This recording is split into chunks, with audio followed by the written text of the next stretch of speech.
En febrero de 2013 se rompió con una tradición de más de 600 años.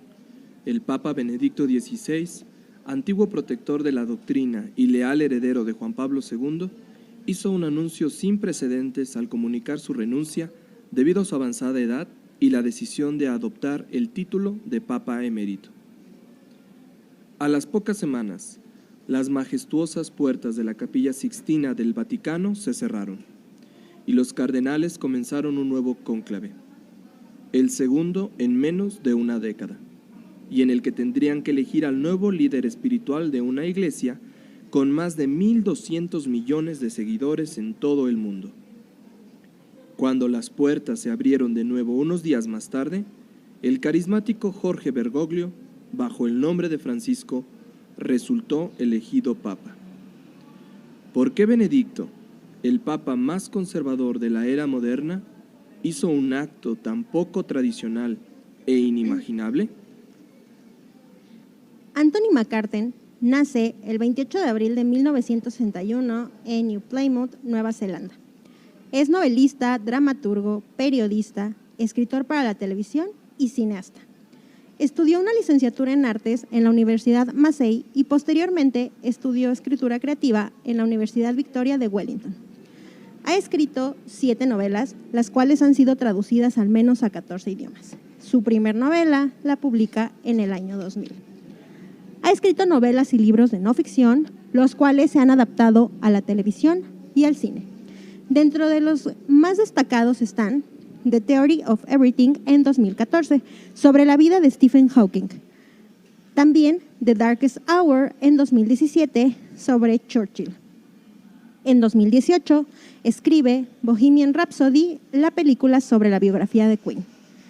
En 2019, escribe el guión para la adaptación de su obra de teatro, The Pope, y posteriormente el guión para la película de Netflix, The Two Popes.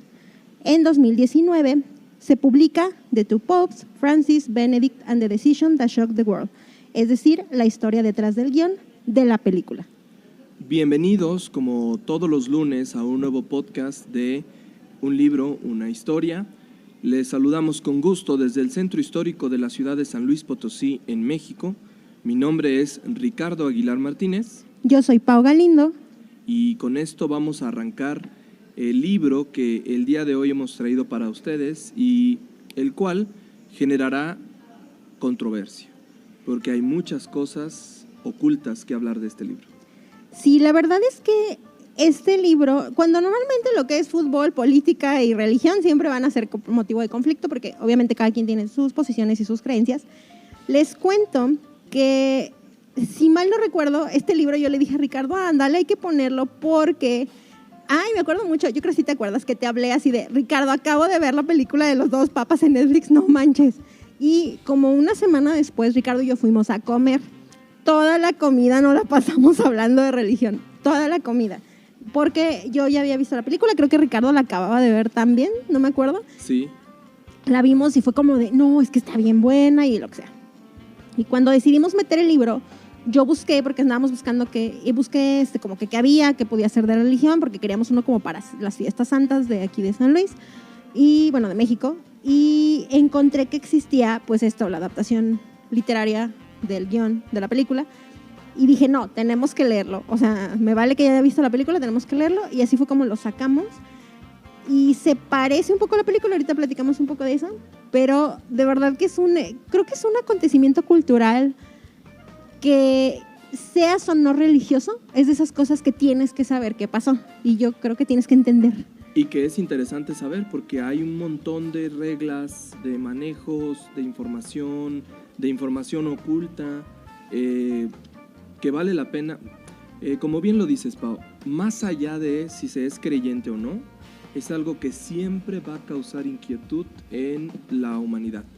Y hablando de eso, este libro, como bien dice Pau también, estaba determinado a llegar durante la Semana Santa, esta festividad católica que se celebra básicamente en la mayor parte del mundo, y hoy nos encontramos hablando de este libro en la 5ª semana de Pascua, en la 5ª semana de la Pascua judía y por supuesto de la Pascua cristiana. Así que Estamos en el cierre de una festividad religiosa muy importante, si no es que la más importante del mundo católico y del mundo judío, y hoy vamos a hablar de este libro, así que por algo coincidió ahí. Así es. La verdad es que, digo, yo no soy religiosa ni mucho menos, o sea, no, de verdad no soy creyente, creo que por adiestramiento tuyo me considero un poco más espiritual, pero no religiosa. Sin embargo, crecí en escuelas religiosas, pero considero importante que son como esos hechos, es como saber quiénes son los presidentes de las potencias del mundo, sí. Saber quién está, en este caso, la figura del Papa sería una autoridad política para precisamente la Ciudad del Vaticano, etcétera. Entonces sí considero que es como importante, son esos datos que tienes que saber. Y yo creo que por cultura general, como bien dices, no hay una persona a la que no le preguntes quién es el Papa y te va a decir, pues sí sabemos quién es. Exacto. A lo mejor no comulgan con la religión cristiana, católica, pero pues saben quién es, ¿no? Y eso no representa, es como saber quién es el Dalai Lama, es como saber, ¿no? Sí, como diferente, incluso digo, si te sabes quién es el determinado actor de tal película, pues sí, por es ende, como ¿no? Una temática común, ¿no? Exacto. Y el libro, ahorita justo lo estábamos empezando a comentar.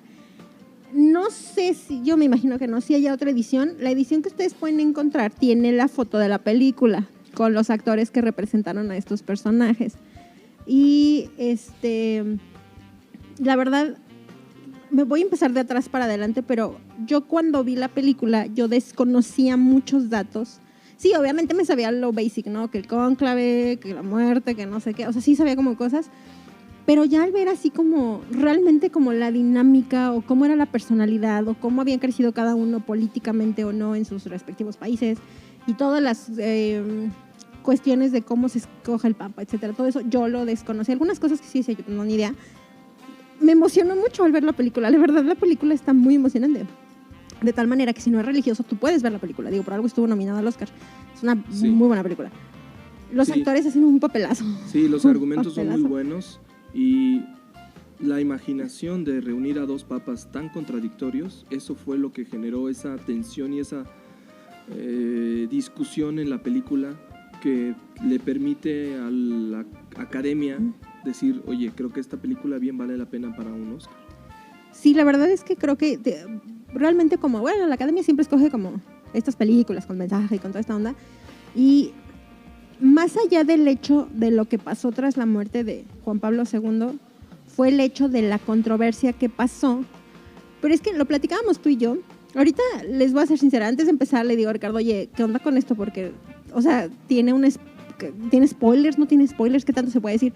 Y creo que es como, spoiler alert, se murió Juan Pablo II y Benedicto fue el Papa, o sea, creo que no va por ahí. Claro. Entonces, creo que va más allá de eso, sino como esta cuestión en la que el Papa Benedicto decide renunciar, como bien lo leyó Ricardo en la sinopsis, a el cargo que yo no sabía, pero es una cuestión vitalicia, eso ellos literal, mueres en el puesto, y no podían renunciar y él decide renunciar, pero más allá de como, ya saben que ya me cansé, lo que tú quieras, estoy enfermo, como que fue toda una cuestión política en realidad.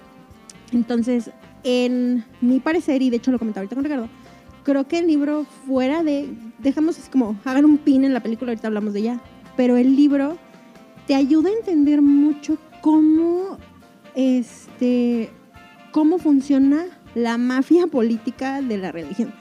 Porque al final de cuentas el Vaticano es una ciudad de las más ricas del mundo que tiene un órgano político, que en este caso vendría siendo como la onda de cómo, pues ahí está el centro, la figura principal de la Iglesia Católica, y cómo precisamente tiene tanta influencia en lo que está pasando en las personas que llegan. Yo la verdad desconocía cómo está eso de los cardenales y que los arzobispos y que si el Papa llega y que entonces cómo se mueven y todo. O sea, de verdad, yo desconocía. Ricardo de verdad tiene mucho más conocimiento que yo de ese tema, yo muy basic, precisamente porque no soy tan adepta a la religión, pero el hecho de entender cómo funciona y qué es lo que está pasando y las decisiones políticas que orillaron a que Benedicto dijera, ¿saben qué? Bye.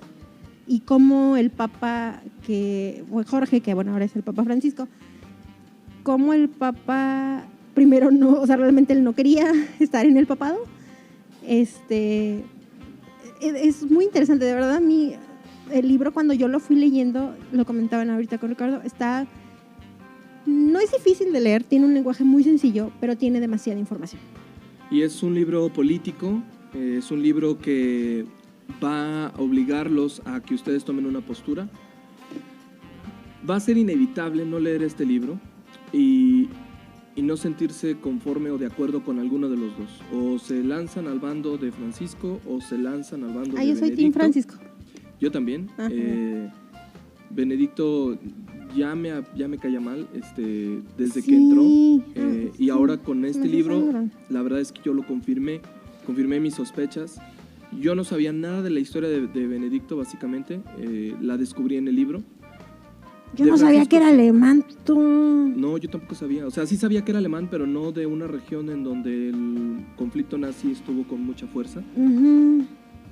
Pero bueno, vayamos por partes, porque si no nos podemos confundir. Miren, lo primero que yo quiero comentar, antes de que se nos pase, es la portada. La portada a mí me gusta mucho.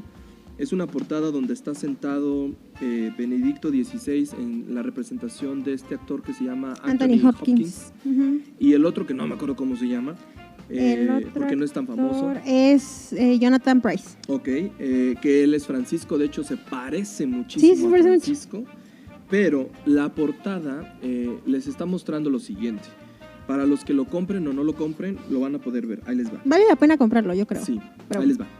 En la portada ustedes van a encontrar al Papa Benedicto sentado en una postura recta, con las piernas perfectamente alineadas y zapatos rojos, unos mocasines rojos que representan el lujo de la vida católica, sobre todo de la vida del Vaticano. De hecho, hay toda una sección en el libro dedicada a esa onda de los zapatos rojos. Bueno, coge. La mano derecha la tiene sostenida en el respaldo de la silla. Eso representa, cuando alguien se sienta de esa manera y toma esa postura, junto con el anillo que lo hace representante de Cristo en la tierra, representa el poder en el que está sentado Benedicto. Contra la postura de Francisco, que esta fotografía no la tomaron así por tomarla, tiene un sustento. Está Francisco en la representación de este actor con las piernas no juntas, sino que separadas. Más casual. Que representa una apertura, él no está cerrado, ¿sí? Y las manos están en movimiento, es decir, que él está buscando una respuesta mayoritaria. Él no está recargado en el respaldo de la silla, y eso representa su capacidad de tener compasión por el otro. Entonces, ya de ahí, de entrada, cuando yo vi esta portada, dije, claro que lo compro. Por el simbolismo que tiene. Of course. Hay un edificio detrás que representa la fortaleza de la iglesia. No crean que también está nada más ahí por poner. Que debe ser en teoría uno de los jardines del Vaticano, probablemente, ¿no? Porque hay una escena en la película con esta. Estos arcos de medio punto que se encuentran aquí, ustedes lo van a poder ver en la portada del libro si lo compran. En nuestro Instagram va a estar la foto. Ah, claro, pues ahí lo van a ver si es cierto. Van a poder ver el Instagram. Y lo van a poder observar de esta manera. Ahora, el libro está separado en varias partes. La primera quizá que podríamos tocar sería la de Benedicto, que es un poco antes, ¿no? Cuando pasa todo el cónclave. El libro empieza con la primera que te cuenta, hay como un prólogo en el que te va a platicar qué empieza con qué es el cónclave. O sea, te dicen existe una tradición, que bla, bla, bla. Te describe lo que es el cónclave. Ahorita, Ricardo, el cónclave creo que todos sabemos qué es. Para los que conocieron, me van a odiar aquí, ya línchenme si quieren. Para los que leyeron el Código Da Vinci, los que leyeron Ángeles y Demonios y toda esta onda, en esas películas se hablaba, si no me equivoco, fue en Ángeles y Demonios. Explicaba que cuando hubo esta onda de que Dan Brown sacó los libros en los que fueron muy controversiales porque hablaba de temas de la iglesia, de los Illuminati, de no sé qué onda. Describe mucho lo que es el cónclave y como que fue algo muy sonado, y luego pues creo que todo el mundo lo vivió cuando Juan Pablo, a los que nos tocó estar en ese momento, y te explica, para las personas que a lo mejor no conocemos tanto o que no entiendes todos los detalles, te empieza platicando qué es el cónclave. Y ahorita le voy a decir a Ricardo que les platique así de, pues consiste en todo esto, y habla de que, Juan Pablo II muere, pero empieza con la escena de, hay una tradición que bla, bla, bla. Corte A, enseguida en la siguiente parte del libro ya te cuenta que pues Juan Pablo II muere, te cuenta cómo es el entierro, cómo hacen el entierro, de hecho está bien creepy la neta, o sea, a mí, en mi universo está muy creepy como todos los días que tienen que pasar y cómo ven el cuerpo y todo eso. A mí, la verdad, pues digo, yo entiendo que es sagrado para ellos y para la cultura, pero se me hizo así como muy creepy, dije, wow. Y ya posteriormente te dice, ok, se muere y ¿qué onda? ¿Qué sigue? Y empiezan a contarte a un corte a estos son los candidatos y ya te los empieza como a platicar un poquito de cada uno y obviamente se va cerrando la historia hasta que solo te quedan dos, Benedicto y Jorge Bergoglio. Entonces, la primera parte, justo, si no me equivoco, empieza así como del 11 de... Sí, es el 11 de algo, ¿no? Sí, es el 11 de febrero del 2013, Benedicto, bla, bla, bla. Pero se regresan a explicarte por qué pasó. Y la película, si ustedes la ven, justo abre la escena con el conclave. Ajá. Empieza la película, no les voy a spoiler mucho porque la película vale la pena, pero empieza con el conclave. Tú estás viendo y dices, ok, ya están entrando todos a la capilla. Y se arranca la película. Exacto. El cónclave, vamos a hacer como un resumen pequeño de lo que significa un poco la vida interna de la Iglesia en el Vaticano. Lo primero es que el Vaticano es un país independiente del Estado romano.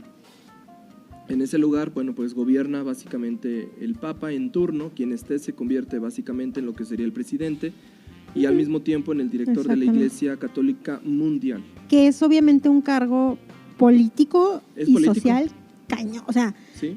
Pero de la fuerza de... Porque no nada más es como la representación de un país, no. ¿Sabes? Es la representación de la Iglesia en el mundo. Sí. Entonces está cañón, la verdad. O sea, al ser elegido Papa, tú te conviertes en el protector del país, en este caso del Vaticano, en el protector de los fieles católicos de todo el mundo y por lo tanto eres el representante de Cristo en la tierra. No eres un apóstol, no eres un discípulo, eres el representante de Cristo. Por eso se utiliza el anillo del pescador. Este anillo que el Papa, cualquier Papa lo van a ver en la mano derecha, en el dedo anular, ¿sí es anular, verdad? Sí, anular. El anillo de compromiso. En donde va, exactamente, ahí lo van a tener los papas y los sacerdotes. Ahora, muere Juan Pablo II después de un reinado de mucho tiempo y las últimas palabras que él dicen que dijo fue: dejadme ir a la casa del Padre. Con esto, él muere el 2 de abril del 2005 a las 3:30 horas. Sí. Cuando él muere de esta manera, tiene un... Miren, quizá esto que diga se va a oír fuerte, pero todo estuvo arreglado, acordado para que se convirtiera en santo. El morir a las 3:30 es la misma hora en la que Cristo muere. Sí, es cierto. Y muere... Sí, no, sí. Hay que leer sobre líneas. Y el 2 de abril, si ustedes hacen la suma numeratoria de estos, les va a dar un número 6, es decir, 2 veces 3.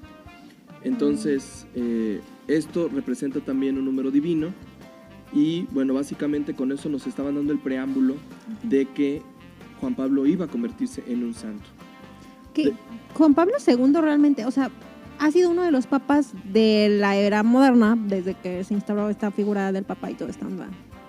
Luego les damos la clase de historia, pero, o sea, desde que la religión católica dijo, en el nombre sea de quien sea, pues así va a estar la Pascua y todo, o sea, de cómo decidieron que iban a estar los santos y las fechas y todo, y que fue desde la calle de Constantinopla y todo, bueno, toda esta onda romana, de la parte moderna de los papas que nos tocaron a vivir a nosotros. Yo creo que Juan Pablo II ha sido el papa más querido. Sí. A ojos de la gente, o sea, el papa que realmente movía a las ciudades, movía a la gente. A diferencia de a lo mejor Francisco Benedicto y los que le antecedieron, para mí es como que el que más sobresale, o sea... Es que Juan Pablo II se convirtió en una estrella de rock en el mundo. Ándale. Y a donde llegaba Juan Pablo, la gente se amontonaba, se abocaba, lo saludaban, lloraban. Y una cosa importante de Juan Pablo II es que él quiso demostrar que no iba a renunciar al cargo sin importar la enfermedad tan dura, tan crítica, tan fuerte, tan severa, porque representa el dolor que Cristo vivió en la vida. Así que ningún papa que se sepa puede renunciar porque ya no puede. Ya no puede gobernar, no puede renunciar sí porque sí. A menos de que hay una serie de condiciones que lo vamos a ver más adelante, pero Juan Pablo no quiso hacer su renuncia evidente. Él dijo, voy a morir en mi cargo, sin importar en qué situaciones me encuentre. Cuando muere Juan Pablo, se manda las invitaciones a todo el mundo para que los cardenales puedan volar de sus respectivos países al Vaticano. Ahora, no todos los cardenales son elegibles. Hay un grupo de cardenales, vamos a imaginar que son 100 cardenales. No sé el número exacto, pero es una imaginación, es un suponer. Son 100 cardenales en el mundo, de los cuales 40 son elegibles a papa. Los otros 60 solo pueden votar, pero no pueden ser votados. Entonces, yo, Ricardo, me convierto en cardenal y estoy en la lista de los papas no elegibles, yo solo puedo emitir mi voto. Tengo que elegir de esos 40, uno. Y es que haciendo igual, pongan un pin en la onda del cónclave, porque esto sí, o sea, estamos en eso porque así empieza el libro. Pero imagínense ustedes que es no al nivel de nuestras elecciones, pero es igual. Cualquier ciudadano de la República Mexicana puede ser elegido presidente, si tienes mayoría de 35 años, si tienes una carrera, o lo que sea. La Constitución te dice cuáles son los requisitos. Entonces, básicamente cualquier mortal que cumpla esos requisitos puede convertirse en presidente de la República. Exacto. Es evidente que no, por ejemplo, yo, Paola, no me voy a convertir en presidente de la República, ni quiero, pero podría, porque te cumplo con los requisitos básicos. Sin embargo, a su modo, pero los cardenales y todo empiezan como a hacer carrera política. Muy parecido cuando tú estás en la carrera de Derecho o similar y tú dices, yo voy para la onda política, tienes que empezar a hacer hacer tus alianzas políticas, tienes que empezar a caerle bien a la gente, tienes que empezar a darte a notar, o sea, tienes que hacer toda esta onda para que pues empieces a encender, te den la secretaría, luego te manden a un tal, luego presidente municipal, lo que sea. Entonces es muy parecido, pero imagínenselo a nivel iglesia, donde tú tenías que ser visible para el papa en turno, tenías que ser visible para tus cardenales, tenías que tener X estudios, que si todos los papas hablan una impresionante cantidad de idiomas, o sea, tienes que tener como ciertas características. Pero es muy parecido a eso. O sea, y otra cosa importante, haciendo referencia a esto precisamente, es que los papas que pueden ser elegibles, además de tener todas estas cualidades de las que ya se habló, también tienen que tener algo muy importante. Es haber trabajado en Roma, conocer el funcionamiento del Vaticano, de la Iglesia del Vaticano en Roma. Sí. Y además, tener una vocación de no querer ser elegido papa. O sea, aquel que quiera ser papa es muy difícil que pueda ser elegido, porque significa la pretensión del poder y entonces corrompes una de las reglas de la iglesia, que es la humildad. Sí. La pretensión de querer ser algo. Entonces, lo que sucede en el cónclave es que estos cardenales ya instalados en la Ciudad del Vaticano se encierran, la palabra cónclave significa cerrado, cerradura, se encierran en la Capilla Sixtina, esta capilla que pintó Miguel Ángel, donde aparece Dios Padre y Jesucristo en este gesto como de unir los dos dedos, que es la pintura, probablemente la pintura mural más conocida en el mundo.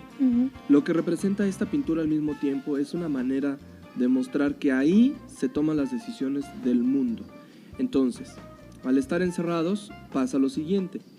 Los papas, bueno, primero se hace una oración especial, una misa primero para poder que el Espíritu Santo los guíe a los cardenales, y después estos cardenales toman un papel, les van dejando un papel, se toman de 30 minutos a una hora en decidir a qué nombre van a elegir, se levantan de su curul, de su asiento, se ponen delante de la imagen de Cristo y pues dicen una frase más o menos como esta, ¿no? Este es el voto que yo considero que debería de ser elegido el representante de Cristo, el vicario de Cristo. Si me equivoco, que Dios sea el que me castigue. Entonces toman su papelito, lo depositan en la urna y van tomando una bolita como de golf con su nombre para que se sepa que no están votando doblemente. Ahora, se tiene que alcanzar una mayoría de 77 votos para que puedan ser elegidos papas. En este caso, en el cónclave de Juan Pablo II, pasa una cosa. En la primera votación, como había muy pocos papas para elegir, el más obvio para ser elegido es aquel que tenga un puesto muy cercano al papa. Entonces, en este caso era Ratzinger, Joseph Ratzinger, porque él estaba dirigiendo nada más y nada menos que la Inquisición en el siglo XXI. Es decir, la defensa de la Santa Fe, que era lo más rudo, el puesto más rudo que te pueden dar en el Vaticano. La Inquisición no ha desaparecido, señores. Está vigente en el Vaticano con cara de la defensa de la Santa Fe. Por lo tanto, Benedicto, al ser un conservador, es decir, evitar que se abra la iglesia a las nuevas condiciones de la sociedad, buscaba que temas como el aborto, el matrimonio homosexual, la eutanasia, entre otros, nunca se llevaran a cabo y que por ningún motivo cediera la iglesia ante eso, porque corrompía entonces los dogmas. Recuerden que la palabra dogma hace referencia a una especie como de fe ciega, de un decreto. Esa era la defensa. Así que Benedicto ahí estaba, como cardenal, como Joseph Ratzinger. Ese era el puesto más cercano que tenía con Juan Pablo II, y Juan Pablo se apoyaba en él. Aquí, justo en esta parte en la que están hablando del conclave, en este conclave del 2005, que es el conclave en el que tienen que escoger al nuevo papa después de Juan Pablo, viene como, de hecho se me figuró, dije, estos partidos políticos, pero del Vaticano, porque viene así como, no me acuerdo, por aquí lo tengo, pero que es así de los conservadores, los reformistas, los moderados, y te dice como qué papas de los elegibles, o qué cardenales de los elegibles a papa estaban como en esa postura, y te dice, pues fulano de tal lado, y te va como contando que más o menos como a qué tendencia era cada uno, más para que tú te dieras una idea como que quién podía quedar.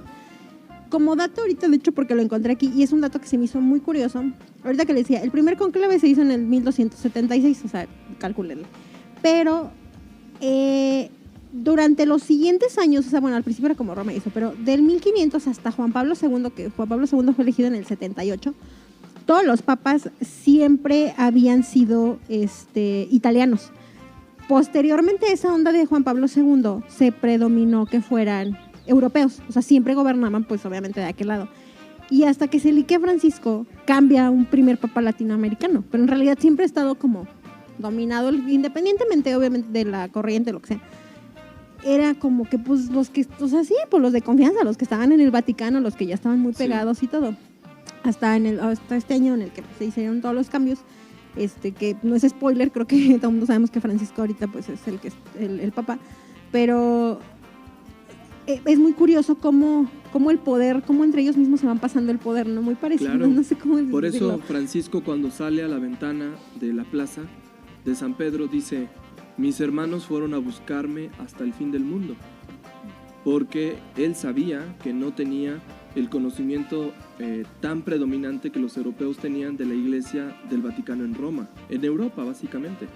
Era un obispo, un sacerdote básicamente en Argentina, en un país que realmente no figuraba más allá de lo que es, ¿no? De un país común como México, como Colombia, Venezuela. No es una potencia mundial, ¿no? O sea, pues ahí así hace referencia, ¿no? Ahora, para que podamos entender mucho mejor el cónclave, también, como bien lo dice Pau, digamos que este proselitismo político al interior del Vaticano se da con las posturas que tiene cada cardenal en su país. Por ejemplo, en el caso de la primer votación del cónclave papal en el 2005, hubo varios cardenales a elegirse. El más conocido probablemente es Carlo Maria Martini, es un italiano. Él quedó en tercer lugar. Se le considera como un reformista. Ahora, para que ustedes nos puedan entender mejor, ahí les va. Conservadores no permiten la entrada de la sociedad del siglo XXI a la Iglesia del Vaticano, así. Reformistas pueden aceptar un poco las reformas nuevas, modernas, y adecuarlas a la nueva Iglesia. 3. Los liberales son aquellos que dicen: yo no juzgo a los que actúan de esa manera. Ejemplo, aborto. Ejemplo, matrimonio homosexual. Ejemplo, eutanasia. Que son como los temas más predominantes, pero no crean que son esos, Hay más temas que la Iglesia no quiere aceptar dentro de las reglas del Vaticano. Por ejemplo, la enseñanza del catecismo o el sincretismo religioso, eso lo vamos a ver más adelante. Ay, es que esto me apasiona mucho. Me apasiona mucho, ahorita les voy a decir por qué, porque yo no soy religioso, crecí como niño católico, pero con el paso del tiempo fui descubriendo que no es importante la religión, sino ser espiritual, eso es distinto. Bueno, el punto aquí, vamos a lo siguiente, es que empieza la primera votación del cónclave, para no hacérselas tan larga, y el primero que resulta con muchos votos es el cardenal Joseph Ratzinger de Alemania con 47 votos, y en segundo lugar el cardenal Jorge Mario Bergoglio de Argentina con 10 votos. Ahí es la primera aparición de Bergoglio en el conclave, y básicamente los cardenales se preguntaron, bueno, ¿y este padrecito No, y de hecho, dónde viene, él mismo en algún punto dice que él no se lo esperaba. No, que él era así nada. como de yo. Así de, nada más lo están haciendo para fregar a Ratzinger porque no quieren darle sus votos totales. Ajá. Se me figura muy parecido a como, digo, porque en México no funciona así, para los que no escuchan de México la política, pero en Estados Unidos, allá, bueno, están obviamente como los distritos y están como la división, lo que sea, pero están como, los candidatos ganan y luego sobre el número de distritos que ganen, nada más se sacan unos candidatos y esos candidatos los otros se van como desestimando y nada más se vuelve a votar sobre los que sí tuvieron votos y sí tuvieron como, bueno, por ponerles un ejemplo, ¿no? Se me figura muy parecido, porque obviamente luego hacen otras rondas de votaciones. Bonito el que les diga a Ricardo que está bien bonito la chimenea, para los que no han visto el conclave, vean la película. Pero pasa una cosa de que votan y luego hacen todo un show, porque también tienen así como de, hacen como toda una ceremonia y hay personajes dentro de la ceremonia, que si el, con nombres en italiano que no me acuerdo, es algo así como el infractus, no sé qué, escrutador y el, en nombres en latín. Entonces son los vatos que están así, bueno, los cardenales que están así como con sus puestos que tienen que hacer eso, checan la votación y dicen, no hay mayoría, otra vez. Hasta que, y hay como una cosa de que todos los papas se tienen que poner de acuerdo y no van a salir del Vaticano hasta que no se pongan de acuerdo. Sí, no pueden regresar a su país de origen hasta que tengamos un nuevo papa. Entonces, y pues otra vez, y se repite y así se puede repetir infinitamente hasta que no se pongan de acuerdo. Y también importante, y eso no nos lo cuentan en el libro, pero es interesante ver que, por ejemplo, cuando se acaba la votación, ellos tienen que regresar, ellos tienen un hotel, todos están hospedados en un hotel, en un mismo sitio, contratan un servicio de banquetes, por así llamarle, y todos desayunan juntos. Ese es el momento propicio en el que pueden acercarse para empezar a influir un poco en quién vas a votar. Porque de que tiene que salir uno, te guste a ti el cardenal o no te guste. En la segunda ronda de votaciones, Ratzinger obtiene 65 votos y Mario Bergoglio obtiene 35. O sea que la disputa básicamente iba entre los dos. Uh-huh. Entonces, imagínense a Ratzinger, al Papa Benedicto, peleando, por eso lo hacen referencia a eso en la película, peleando ahí entre los mismos cardenales de a quién le iban a dar el voto, si a un liberal que estaba dispuesto a cambiar la iglesia en su totalidad, o a alguien en quien ya tenían confianza y que Juan Pablo II había tenido como el más cercano de todos.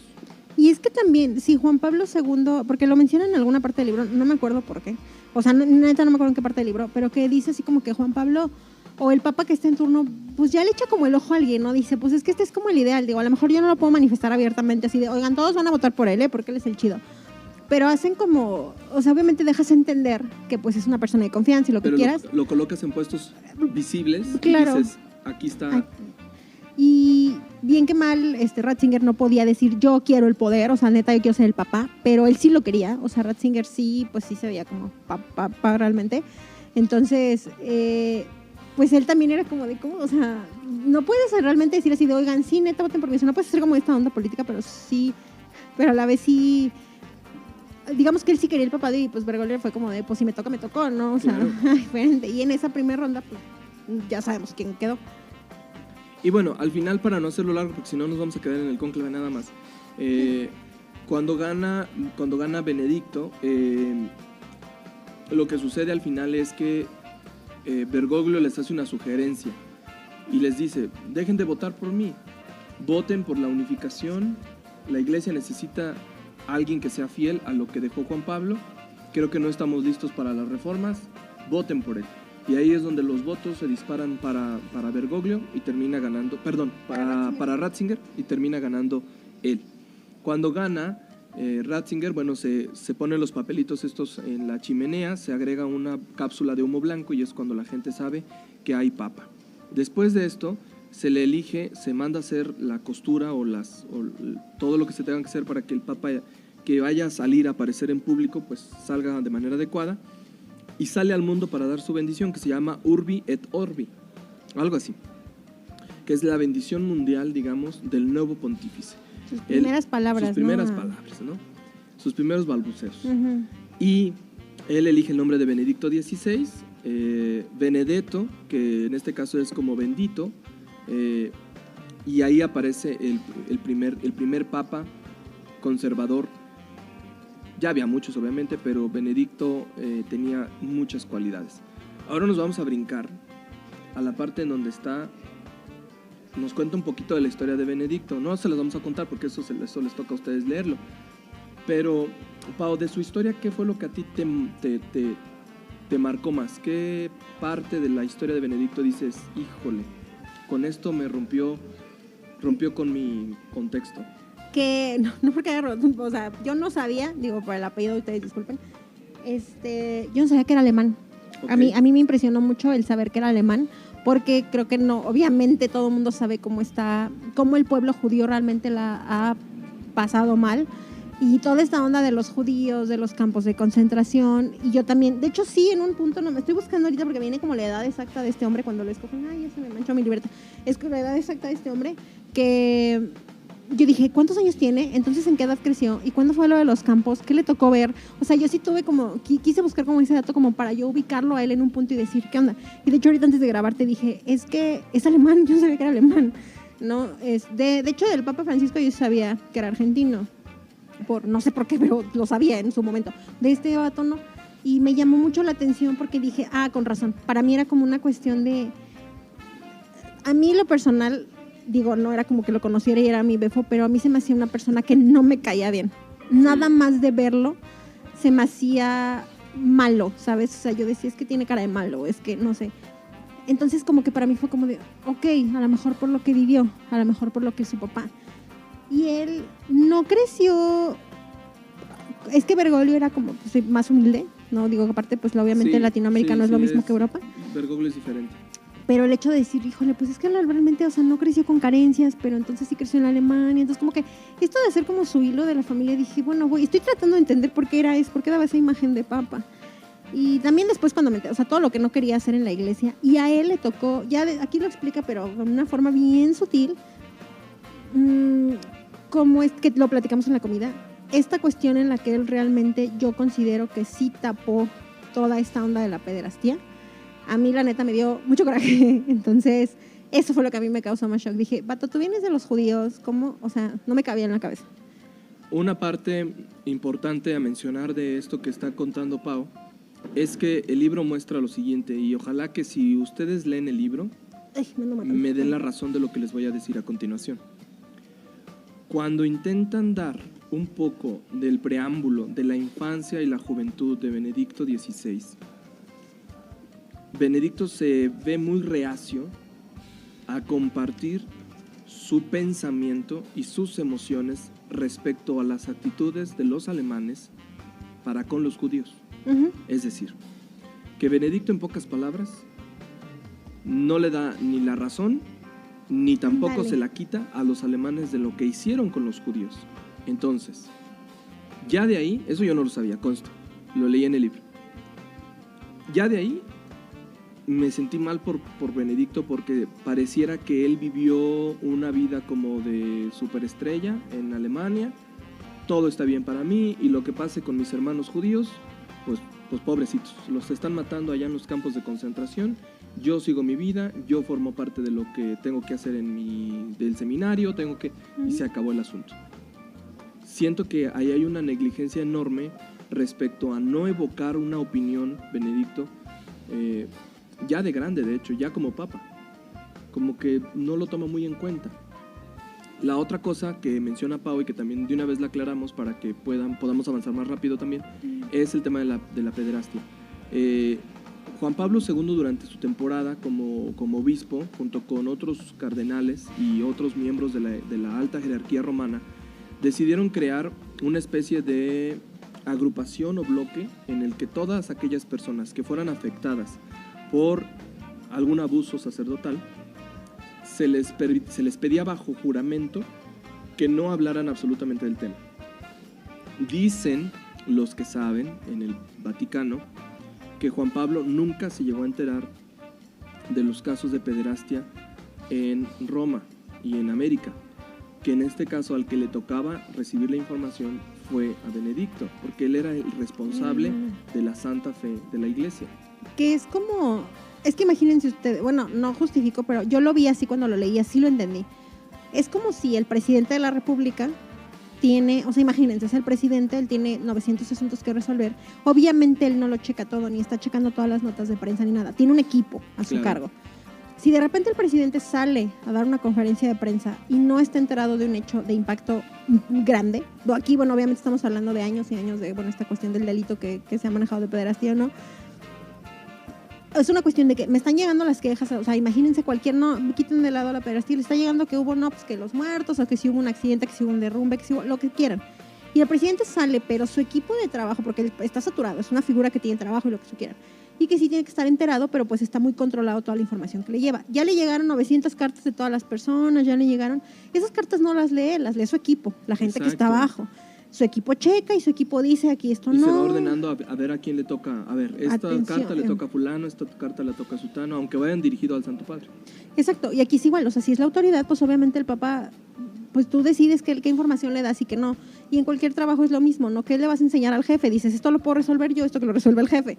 Y además Juan Pablo II estaba ocupado en la nueva evangelización, es decir, en la evangelización de los jóvenes, porque él creó los famosos sínodos y las famosas reuniones y los encuentros internacionales de la juventud. O sea, él fue el promotor él tenía la mira en la Iglesia Católica hacia una nueva evangelización, y los que estaban encargados de proteger la fe, en este caso Benedicto, él era el responsable de recibir todas estas cartas y asuntos peligrosos que ponían en duda a la religión católica. Por lo tanto, él tenía que ordenar.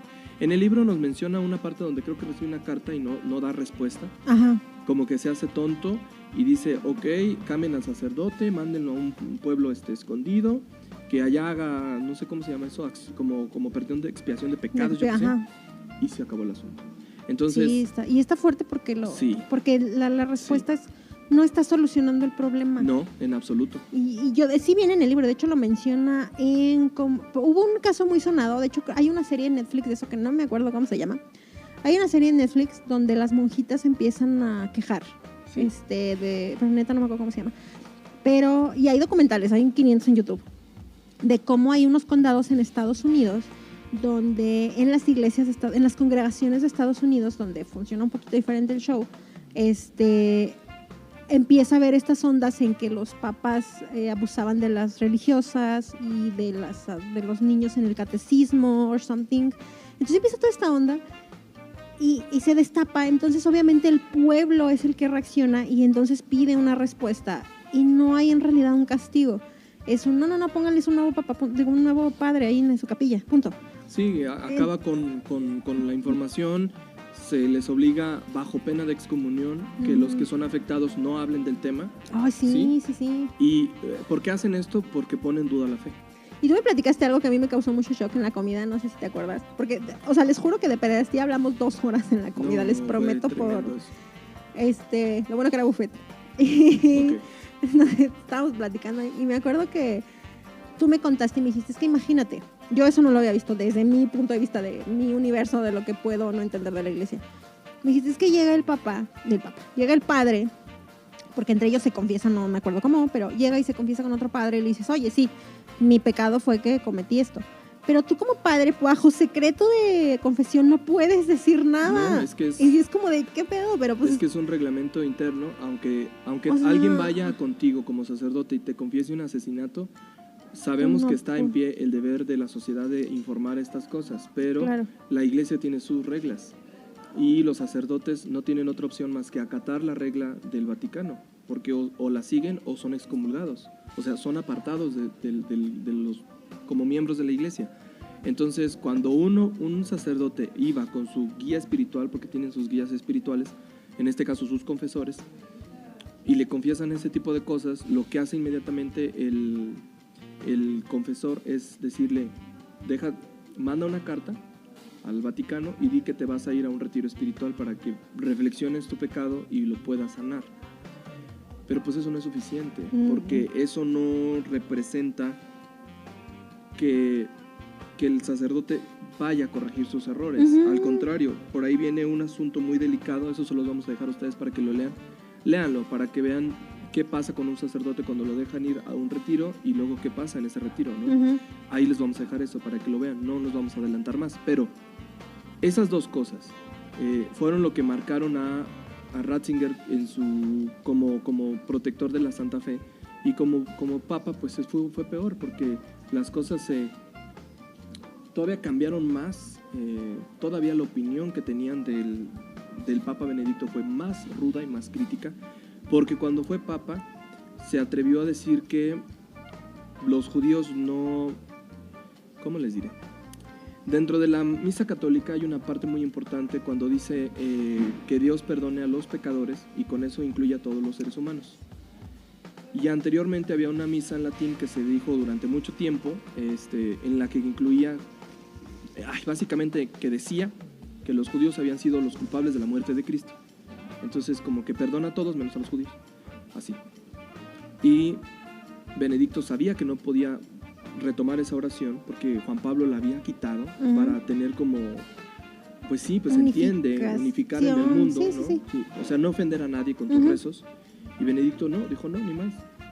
Vuelve a la misma. Era tradicional así se va a hacer. Sí, recuerdo. Sí, los judíos son culpables de la muerte de Cristo. Pues ellos no le hicieron caso y pues ellos son los culpables. Bueno, pues la comunidad judía en el mundo se levanta para decirle, estás equivocado. Luego visita a los musulmanes y les dice que ellos son infieles. Entonces, que la única religión verdadera es la cristiana. Y entonces dice ahí en el libro, 20 años de trabajo que tuvo Juan Pablo para tratar de ser armonioso con el mundo, Benedicto lo destruyó en 2 minutos de palabras, en un discurso, en los lugares donde había estado presente. O sea, Benedicto fue hasta los países árabes y ahí los insultó. Fue con los judíos y ahí los insultó. Fue con los budistas y ahí los insultó. Según él, en un ánimo de que dijo, es que la iglesia tradicional es así. Pero, o sea, ¿hace cuántos años? ¿No? O sea, violaba la libertad de un tercero a ejercer su libre albedrío sobre su religión. Entonces, eso lo terminó por carcomer. La tercera cosa que lo hizo como tambalearse en el puesto de ser papa, fue una cosa todavía más grave. Que hubo documentos, información de corrupción dentro del Vaticano que se empezó a filtrar a los medios locales. Era un lavado de dinero que se hacía al interior del Banco del Vaticano. Y entonces, pues duraron un poco de tiempo, algunos meses, investigando quiénes habían sido los que habían pues mostrado esta información a los medios, hasta que finalmente Benedicto coloca a un cardenal muy conocido en Roma por ser muy fiel a la religión católica, y él descubre quién es el que está delatando todo esto. Pero, ¿qué creen? Benedicto no manda a la cárcel, porque eso era bajo pena de cárcel, no manda a la cárcel al que muestra los documentos oficiales. Sí, ya me acordé, sí. Sino que manda a un señor que se llama Paolo, no sé qué, ahí lo viste por ahí, acaba de pasar. Sí, que es como su secretario particular. Aquí está. Y creo que si dice aquí, no, me equivoqué. Paolo Gabriele. Paolo Gabriele.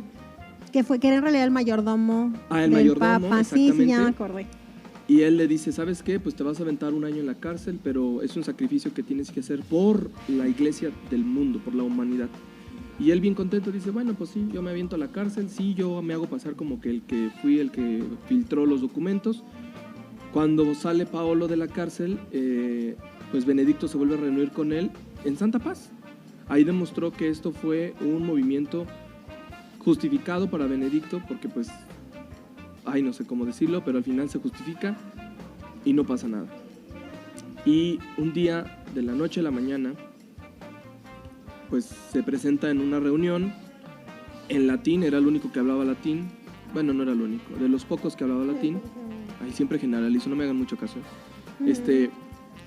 Uno de los pocos que habla latín perfectamente y dice, pues renuncio a mi cargo.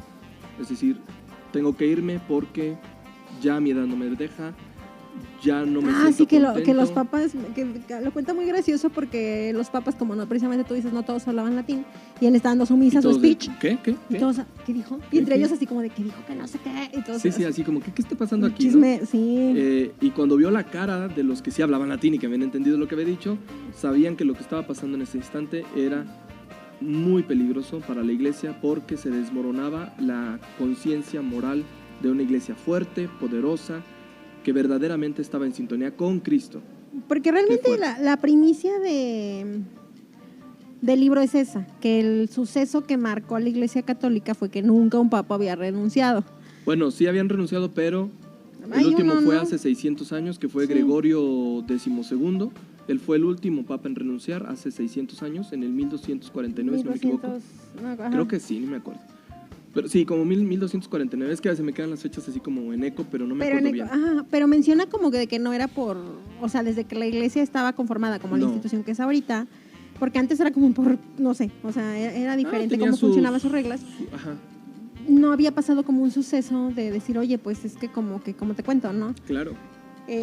Porque pues es lo que te dura el cargo y ellos están, pues sí, ellos lo aceptan con toda la ceremonia que implica el volverse papa, pues es como de, oye, ¿qué onda, no? Y algo que vi que no, también que como que le pisaba mucho a él los talones era que, digamos que todos los escándalos o todas las cuestiones que pasaban, cuestiones mediáticas que pasaban mientras él era no un papa sino un cardenal, cuando era cardenal o obispo, no me acuerdo, en Múnich y en todas estas ondas. Hay una parte en el libro que ahorita la estaba buscando, no más que no me acuerdo, que él era cardenal en una parte de Alemania o obispo, no me acuerdo, no, neta, con los cargos no estoy, no, o sea, no sé, pero que hay una parte en la que él que era como este puesto y que hubo un escandalazo ahí también sexual y que lo oculta. Entonces, que fue algo de Múnich, me acuerdo. Y entonces, él luego ya se vuelve papa, pero hay algo como muy contradictorio, porque de hecho eso sí lo tengo así como súper marcado en naranja, que dice que el primer decreto que él saca cuando se vuelve papa es así como de que la homosexualidad está súper penada y es pecado. Lo acaba de decir hace 2 semanas, dijo que el amor homosexual es una aberración del demonio. Y ahorita les tengo unos datos bien interesantes que he escuchado en las homilías del Papa Francisco, donde básicamente y en pocas palabras le devuelve la contestación a Benedicto, a pesar de que es Papa emérito. Así que eso ahorita que sigue se va a poner muy bueno porque les tengo ese chisme bien sabroso. Porque lo que pasa es que él, yo lo tenía, que dice, aquí está, que la primera declaración que hizo cuando era papa, con solo 7 meses en su cargo de emite su primera instrucción importante. En ella describe la homosexualidad como un grave pecado intrínsecamente, porque no alcanzo a ver, intrínsecamente inmoral y contraria a la ley natural. Reiteraba que era necesario establecer que la iglesia que no puede admitir en seminarios o en las órdenes sagradas a las personas que hubieran practicado la homosexualidad o con tendencias homosexuales o fuertemente asentadas, o cualquier persona que haya apoyado en algún momento la cultura gay, todas esas personas no pertenecían. Hace todo eso, pero luego en ese mismo capítulo por ahí menciona también esta onda de precisamente de que pues obviamente había habido muchas violaciones de sacerdotes hacia niños, o sea, hombres. Realmente no había tantos casos para niñas mujeres, sino para niños hombres. Y ese fue un escándalo que él tapó cuando era obispo, lo que sea, ahí en Múnich, y luego hace esta declaración. Entonces, obviamente la prensa, que pues es una figura política. No, pues se lo comen 2 bocados, ¿no? Ajá, y yo cuando leí esto me dio mucho coraje porque fue como de, o sea, dije, ¿qué le pasa? O sea, el siglo XXI es otra cosa y como no, o sea. Pues es que él estaba educado bajo la doctrina de la Santa Fe, y ustedes recuerden que la palabra doctrina, o sea, es fuerte, no es cualquier cosa. O si ustedes están bajo, es más, si usted es integrante de un partido político, sabe que hay una doctrina. No que ya es lo habíamos que, platicado. Sí, claro, no es nomás que usted quiera pertenecer al PAN, al PRI, al PRD o a lo que sea. Usted tiene que tener una doctrina específica y ni quien lo mueva de ahí, ¿no? Porque si no, entonces o se hace de derecha o se hace de izquierda o se queda neutro. Lo mismo pasa en el Vaticano. Otro escándalo que al final que tiene que ver y está relacionado con este tema que comenta muy bien Pau, es un escándalo que aparece casi al final del pontificado de Benedicto, que yo pienso que ese fue uno de los casos que también decidió, que lo empujó dijo, no, a ya, decir vámonos. bye, vámonos, es que se descubrió que había un grupo de sacerdotes del Vaticano de alto rango que pues contrataban a hombres de trabajo sexual y se iban a ciertos lugares de Roma a tener Sí, eso está muy fuerte. Sí, todos sus merequetengues ahí en esos lugares.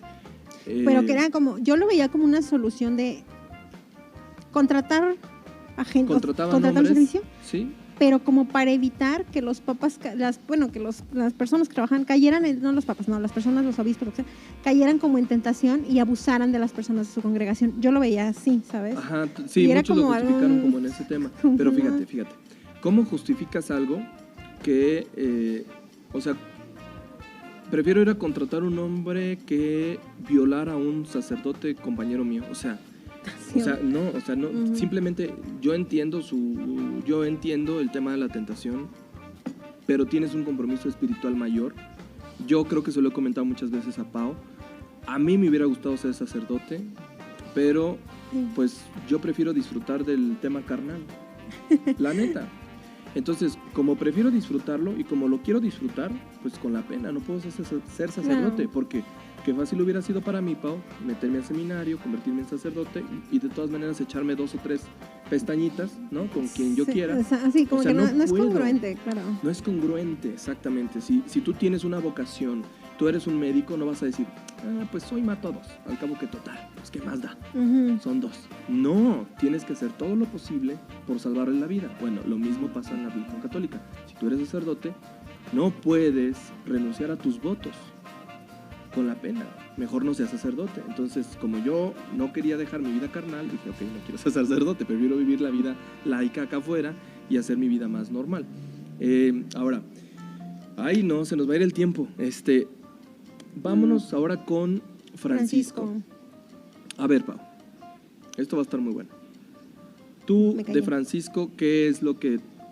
¿Tú qué puedes comentarles de Francisco? Como les dije al inicio, yo sí sabía, no sé ni por qué, pero yo sabía que Francisco era de Argentina. Y lo que yo no sabía, o sea, cuando vi que dije, sí, pues este vato va a ser el nuevo papa, whatever. Y cuando lo vi como que lo sacan la prensa y todo, a mí me cayó bien, desde el primer momento me cayó súper bien. Hay 2 cosas que a mí me gustan, una que aprendí como en la película y una en el libro. Yo de él no conocía nada de su historia, pero las cosas que se le han atribuido no relacionadas con este tema de que se ocultó la pederastía y demás, fue como esta onda de la guerrilla de los grupos guerrilleros que aquí en la cuestión de Sudamérica, pues se mueve que la guerrilla colombiana, que la guerrilla argentina y todas estas cuestiones políticas de sus conflictos internos, de cómo está su crimen organizado, lo que sea. Y él, había una onda que se muestra en la película, y si te soy sincera, esa parte en la película dije, ok, no sé qué va a Como que no no entiendo happen. aquí, Ajá. Porque mi conocimiento de lo que estaba Sí, porque- político de Argentina, pues es poco, yo no vivo en Y Argentina. hay una historia de atrás muy fuerte que siento que la resumieron mal en la... Sí, estoy de acuerdo contigo, la resumieron mal en la película. Sí, como que estaba de, Y pienso que puede dejar a los que están viendo la película como un poco conflictuados con qué quiso decir aquí el productor, ándale. ¿no? Como que el productor entiende así como de todos sabemos que esto está así cuando Pero no es cierto. No es cierto. Y en el libro ya te explica un poquito más, y a mí la verdad esa parte se me hizo pesada porque pues es que la neta es un libro que te trata de explicar todo En poco tiempo, 320 ¿no? páginas Sí, te en trata de poco. explicar todo. Entonces, esta onda en la que él no participa, ¿cómo les diré? Oculta, se involucra en crímenes, o bueno, no, en esconder, en tapar, en no dar a entender como estas personas que andaban dentro de la guerrilla, a quienes les hace el paro, no, etcétera. Esta onda que lo muestra en la película y que luego sale aquí, a mí yo dije, ok, no entiendo qué está pasando. Eso fue una. Y otra que sí se muestra que por lo mismo de sus orígenes y que él no quería realmente ser papa y todo lo que implicaba y demás, que al final dijo, si me toca, pues me tocó. Algo que a mí me encantó desde la película y lo vuelve a reflejar en el libro, él fue un papa que dijo, a ver, hay un chingo de pobres en el mundo, la iglesia tiene un montón de varo, yo la verdad no le veo necesidad de tenerla acumulada aquí. Dijo aquí, y no, pues que, porque obviamente el Papa pues es como el rey, ¿no? Como el artista, y entonces le das como todo. Y él decía, a ver, no, o sea, realmente hay mucha pobreza en el mundo. Yo vengo de un país muy pobre, Argentina está así. Y él explicaba y él dijo, yo no necesito estos lujos, así he vivido sin lujos, o sea, y eso lo muestra en la película y lo retrata otra vez en el libro con un chorro de datos. Sí. Que a mí me encantaron, y yo dije, es que, o sea, no digo que sea la persona más buena del mundo, pero dije, qué buena característica, o sea, eso es lo que yo esperaría a lo mejor de un presidente, ¿sabes? De la República y demás. Luego les platico, pero el de aquí quién sabe, pero el presidente de Estados Unidos, uno de los que yo más admiro, era también un presidente, Obama, que no crean que es Trump, Obama sí decía, no, a ver, o sea, yo tengo un sueldo, yo puedo pagar por estas cosas, o sea, ¿por qué vivir como ¿por qué despilfarrar? Y eso a mí siempre se me echó como una muy buena característica. Y de aquí yo dije, claro, o sea, eso me gustó de que Benedicto, dije, ok, es una persona que entiende y que... Sí. Porque yo siento que a veces cuando vienes de muy abajo, ambicionas mucho porque nunca lo has tenido. Y él, al pesar de que venía de muy abajo, no, eso me gustó. Exactamente. Bueno, en mi caso les voy a contar entonces rápido cómo se desarrolla la vida de Francisco. Creo que es el personaje en el que... Miren, este podcast estaba planeado para que durara 1 hora porque creo que es lo que mejor funciona. Son los podcasts que son más escuchados, los de 1 hora. Pero definitivamente pues no nos podemos quedar hasta ahí, así que nos vamos a pasar un poquito más, así que ustedes disfrútenlo. Es mi podcast, yo puedo hacer lo que quiera. Así es, así que ustedes disfrútenlo. No vamos a seguir hablando de esto. Es que al final nos apasionamos porque son temas muy interesantes que vale la pena tocarlos. Bueno, les resumo rápido la vida de Francisco. Francisco nace en una Argentina que venía golpeada durante mucho tiempo por los poderes militares. Recuerden, ahí les va, clase de historia rápida. Argentina formó parte del último virreinato de América como tal. Tenemos el primero fue el de la Nueva España, después el de Perú, después el de la Nueva Granada, que hoy es Venezuela, Colombia, y finalmente el virreinato del Río de la Plata, es decir, de Argentina, por ahí de 1770 más o menos. Cuando termina el virreinato de la Plata y se hace independiente Argentina, pues ascienden al poder diferentes políticos, pues como no le pasó a México, ¿no? En una época muy sangrienta de guerra civil, etcétera. Nunca pudo restaurar una república como tal. Creo que hasta la fecha tienen todavía problemas con sus presidentes. Entonces, la economía está acabada. Pues Francisco nace en una época en la que Argentina vive en un crecimiento bueno, pero al mismo tiempo militarizado, y él estaba estudiando química, era un químico. Tiene una mejor amiga que se llama Esther, que es como su amiga mayor porque es una mujer más grande que Francisco, y ella lo va guiando, pero Esther no es católica, ella es comunista, y siembra en Francisco muchas ideas acerca de la bondad hacia los pobres, hacia los humildes, hacia los más necesitados, etc. En su casa, Francisco, junto con su mamá, pues tiene un conflicto fuerte porque pues su madre descubre que Francisco quiere ser sacerdote. Ah, sí, esa historia está padre. Y entonces la mamá dice, no, espérate tantito, tú dijiste que quieres ser médico, ¿cómo va a ser posible? Te acabo de descubrir libros de teología, de filosofía, no me digas que vas a ser sacerdote. Pues sí, voy a ser sacerdote, mi abuela me apoya, mi abuelo me apoya, sus abuelos, los abuelos de Francisco, de Jorge Bergoglio, son italianos, residentes en Argentina ya de muchos años. Francisco ya hablaba italiano bastante bien porque sus abuelos hablaban en italiano, y pues Francisco no tiene otra opción más que decirle a su mamá, yo soy voy a ser médico de almas, voy a ser pastor de almas. Y ahí se fractura la relación para siempre. Con el paso del tiempo, Francisco, pues en su nivel de inteligencia se convierte en una persona muy, muy, muy inteligente. Aboga con los jesuitas. Espérenme. Déjenles explico cómo va el asunto. Hay órdenes religiosas distintas en el mundo. Órdenes religiosas son grupos católicos que tienen una particularidad.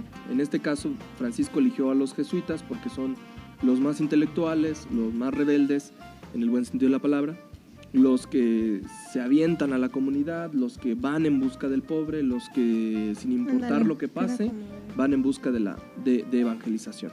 Bueno, Francisco se une a esta orden religiosa y en esta orden, bueno, él descubre que pues puede irse de misión al Japón. Ujú. Dice, pues, ¿sabes qué? Yo estoy listo. Yo le voy a pedir a mis superiores que me manden como misionero a Japón.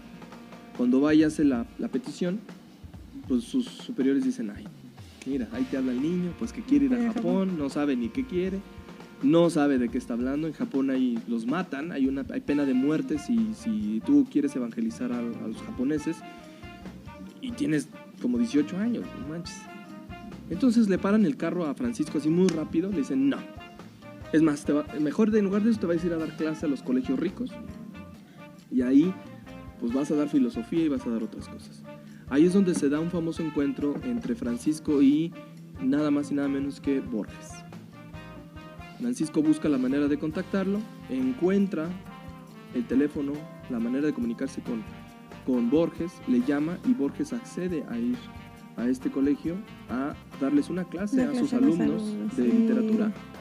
Pero hay que considerar una cosa, que Borges no era cristiano, era totalmente ateo, pero él decía que parte de la religión católica, del misticismo cristiano, pues se acoplaba con sus ideales y sus valores, ¿no? Como la humildad, la paz, la tranquilidad, la compasión, la tolerancia. Un poco más adelante, me voy a adelantar muchos años, eso lo van a leer ustedes en el libro, Francisco se convierte en el rector de los colegios jesuitas. Ujú. Un puesto muy grande, pero uno de los votos, así como el de la pobreza y la castidad de los jesuitas, es no querer tener un rango muy alto en un puesto, y a él se lo dan. Él tenía que haber renunciado, dice, no puedo, pero lo obligaron a quedarse en el puesto y coordina todo esto. Bueno, algo que critica el libro y que quiero ser muy puntual en eso es, dan una especie como de mención de que Francisco pudo haber sido, ¿cómo dijiste hace rato? Que como que ocultó, Ujú. Sí, como que solapó solapa no, su algunos conflictos de entre la las guerrilla guerrillas de Argentina con los políticos internos. Ujú. Bueno, aquí viene el revés, porque este libro no toca la otra parte de la historia. Cuando Francisco llega a ser rector de los colegios jesuitas, a ser como el principal, él coordina, creo que el seminario, es el colegio del seminario de los jesuitas. Y él descubre que los guerrilleros, a pesar que tienen ideales comunistas, los están matando en un nivel de crueldad muy, muy exagerada. Y entonces lo que decide hacer junto con unas monjas es que durante las noches les permite el ingreso al seminario para que se queden a dormir ahí, Ujú. pasen tiempo y puedan escaparse a otros países, los que ya el gobierno tenía identificados de quiénes eran. Yo pienso que no lo ocultó. Yo pienso que en mi perspectiva, si yo fuese él, creo que haría lo mismo, porque entonces sería congruente con lo que hablo. Francisco decía que teníamos que ser compasivos hasta con nuestros enemigos. Ujú. Y en este caso, esos grupos guerrilleros eran enemigos de la religión católica porque mataban Porque sacerdotes, hacían, porque mataban gente del gobierno, porque mataban civiles. Eran enemigos, pero Francisco les daba paso a su casa, les daba de comer, los ocultaba y los mandaba a otros países como si fueran sacerdotes. Ujú. Y le salvó la vida a mucha gente. Ujú. Luego pasa una cosa bien tremenda. Que perdón, esa es la parte de paréntesis, es la parte que en la película no entiendes, porque pasan como escenas y dices, ¿qué está pasando aquí? O sea, de verdad, sí no lo entiendes. Bueno, ya, go ahead. Ahí va. El gobierno de Argentina le da un recado, un ultimátum a Jorge Bergoglio. Ajá. Y le dices a tus sacerdotes en las comunidades rurales que se regresen a su seminario, porque están incitando a la gente a rebelarse contra el gobierno. Y eso no lo vamos a permitir. No queremos ideales de libertad, tienen que ajustarse al gobierno. Si no lo haces, vamos a matar a esos sacerdotes. Se van a desaparecer de la nada y nadie te va a ayudar. Se lo dice el general del ejército de Argentina a Francisco. Francisco no sabe qué hacer, se reúne con su equipo y les ponen las cartas sobre la mesa y ellos dicen, pues lánzate por los que están allá, en los poblados. Todos acceden, menos 2, creo que eran 3. Bueno, el chiste es que era una comunidad. Ajá. Esa comunidad no accede, con esos sacerdotes adentro. Francisco va hasta la comunidad y les dice, tienen que regresarse al seminario, los van a matar.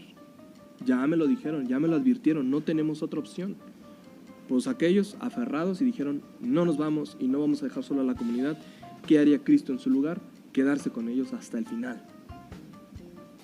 Francisco, en una opción de desesperación, les dice, o me hacen caso porque yo soy su coordinador general, o les quito la ayuda, o sea, la protección. Ya no los voy a poder proteger. Les quita la protección, llega el gobierno, se los lleva de rehenes junto con la gente de la población y los torturan meses y meses y meses. Y Francisco lo que hace es ir a buscar al general, cambia su lugar con el sacerdote que le daba misa, porque fíjense nada más lo que son las cosas. El que era el general del gobierno de Argentina todavía quería misa y se confesaba, porque pues claro, había muchos pecados que quitarse, ¿no? No manches, hasta los narcos van a misa. Claro, y dan moches, ¿no? Claro. Para estar bien con Dios. Pues igual el general. Al final, lo que hace Francisco es que le pide a ese sacerdote, no seas malo, cámbiame de lugar, tengo que hablar con el general, porque yo tengo que saber dónde están esos 2 sacerdotes que son de mi comunidad y los tengo que rescatar. Logra su cometido y al final logra que después de un tiempo, unos meses más, los sacerdotes sean liberados en medio de la nada, totalmente torturados, vivos, Sí. y estos se pueden ir a su casa. Pero el problema fue lo siguiente, que esos 2 sacerdotes creyeron que Francisco había ordenado la tortura para ellos, y así los mantuvieron hasta la muerte de uno de ellos, que ya murió uno. El otro dice que ya perdonó a Francisco porque ya entendió cómo sucedieron las cosas. Eso es lo que aparece en la película, que no se entiende muy bien y que creen que Francisco por eso no se merece ser papa, porque él, entre comillas, la gente cree que Francisco mandó torturar a estos, pues. Y Francisco dijo, después de lo que me pregunten en un juicio que se hizo en Argentina, yo no voy a volver a decir nada nunca más. Me asumo como pecador, pero hasta ahí. Ese tema no lo vuelvo a tocar. Y no hay ni un solo periodista en el mundo que le saque una palabra a Francisco de ese episodio que él vivió, porque así se lo prometió a mí mismo, así a mí mismo. Ese episodio lo describe en el libro. Esa parte como del juicio realmente no se toca en la película, pero en el libro sí te lo... Ajá, creo que es un capítulo completo, ni me acuerdo. Pero sí te pone como muy del detalle. Aquí la cuestión es que yo creo como todo, ¿no? ¿Qué pasa con los candidatos cuando están elegidos a presidente? Lo que sea, le sacan el trapo hasta del año de, o sea, de que dicen, tú todo. Hace 43 años hiciste todo. Cuando dices, oye, espérate, o sea, las personas pueden cambiar, ¿no? O lo que sea. Aquí pasa igual, le pasa esta onda de eso precisamente y como que fue el trapo que le encontraron, ¿no? Realmente. Fue el hilo en el que se encontraron para poder hacer eso. Entonces, pues básicamente... un poco más adelante, cuando se convierte en cardenal, pasan muchos años, lo exilian, porque ese gobierno se desaparece, cambian los cardenales, cambian la gente organizada en Argentina, y como castigo, sus contrarios, los contrarios de Bergoglio, lo mandan a exilio a las comunidades, a ser un padre. Fíjense, nada más de ser el rector de los colegios jesuitas, termina siendo otra vez sacerdote común y corriente de una parroquia común, y dura años. Pero como no están muy conformes, lo mandan a Argentina, a Alemania, a Colonia, a que estudie un diplomado, una maestría, no sé qué tanto. Lo mandan a estudiar allá y entonces ahí cuenta Francisco que se encuentra con algo muy interesante, que es una virgen que hasta la fecha él considera como la protectora más amplia de tanto de su pontificado como de su vida, que se llama la Virgen que desató los nudos. Es una virgen que es muy conocida porque dicen que cuando cuando Jorge Bergoglio regresa de Alemania y llega a Argentina, pues ya trae un montón de estampitas y cualquier gente que se encuentra le regala una estampita de la Virgen que desata los nudos. Es muy chistoso eso porque se hizo tan devoto de esa Virgen que hasta la fecha la tiene en el Vaticano, donde él está dando sus conferencias, detrás de él está esta imagen. El protector de Benedicto era San Miguel Arcángel. Ahí también te habla del nivel de estatuto que tienes o del nivel de jerarquía al que estás llegando. Bueno, y cuando llega nuevamente Bergoglio aquí llega a Argentina, un cardenal que era simpatizante de Jorge le dice, aquí oye, Argentina, hoy no está, es que aquí Argentina, sí me dio risa. Anda pues. Bueno, cuando llega a Argentina, este cardenal, que era pues sí, era simpatizante de Jorge, le dice, me vas a ayudar, te voy a quitar de sacerdote de pueblo y vas a ser auxiliar de cardenal. Es decir, que si yo me muero, se lo pasa. Sí. tú sigues. Se muere ese cardenal con el paso del tiempo y Jorge crece en el nivel de a llegar a cardenal. Ahí es como nos lo encontramos para ir al cónclave. Ya con, ajá. ¿No? Digo, les hice un resumen bien rápido. No, sí, o sea, no, y todo esto viene, o sea, y de verdad esto viene como precisamente demasiado desglosado en el libro, pero está como muy interesante saber como qué onda, algo que de hecho sí mencionaste ahorita, cuando él se vuelve de la congregación, que es, él se pone Francisco por San Francisco de Asís, sí. ¿está bien? Sí, por San Francisco de Asís, igual como Benedicto, bueno, por lo que sea. Ellos escogen su nombre, ¿no? Nombre. Y a mí se me hizo muy interesante porque dice, y Francisco era, y te da como una mini biografía así de 3 párrafos de quién era San Francisco de Asís y lo que él profesaba, que va como muy en comunión con cómo era Bergoglio, ¿no? Creo que Francisco, bueno, vamos por partes. Cuando Bergoglio se convierte en Francisco, en el Papa Francisco, primero él no creía que podía ser Papa.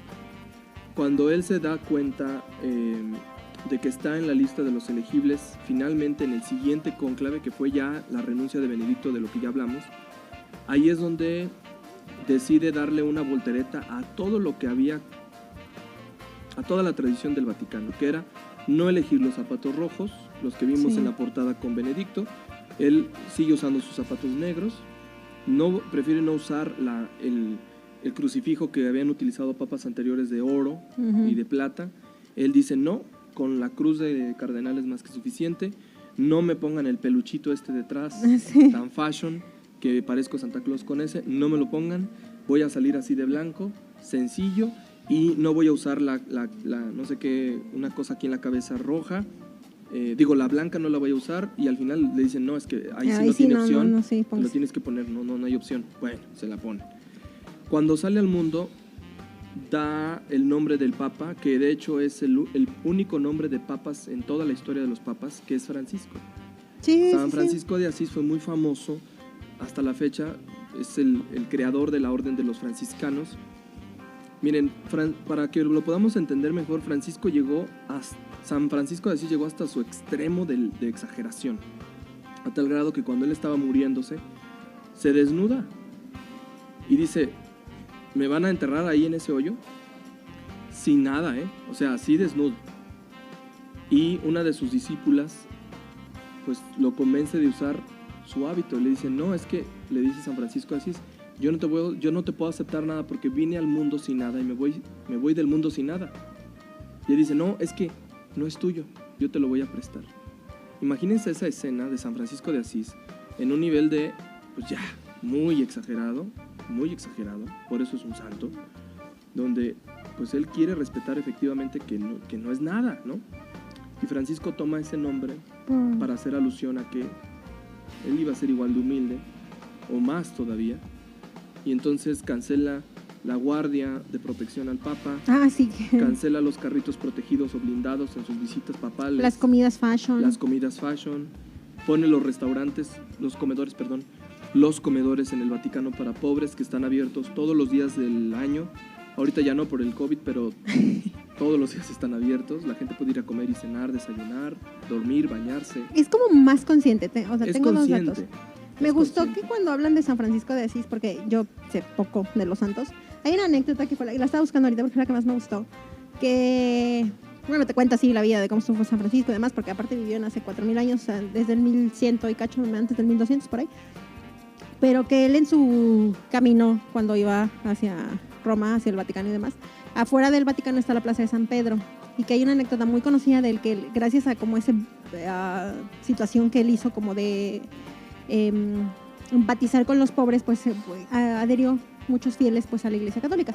Pero está la anécdota que a mí fue la que más me gustó, que llega y que él ve que realmente en ese momento en Italia, así como estaba todo el lujo del Vaticano, que no era como el que hay ahorita, pero también era lujo, había muchos pobres en la plaza de San Pedro pidiendo limosna, mucha gente sin comer. Entonces él intercambia la ropa que traía con la de un mendigo y se ponía a pedir limosna en la basílica, afuera de la basílica, y se me hizo bien, o sea, un detalle que dije, no manches, y que él entiende y que dijo es así como de, a ver, yo quiero vivir como los pobres. Entonces que a partir de ahí él se da cuenta de muchas cosas y empieza a hacer como muchas acciones, pero realmente se ponía en los zapatos y como que explica que a Francisco, que a Benedicto, que el Papa, sí, precisamente Francisco, dice, pues es que yo también creo en eso, o sea, creo que uno tiene que empatizar y por eso lo que dices de los comedores. Sí. Me hace muy bueno. Ahora, yo quiero dar mi opinión personal respecto a lo que yo creo del Papa Francisco.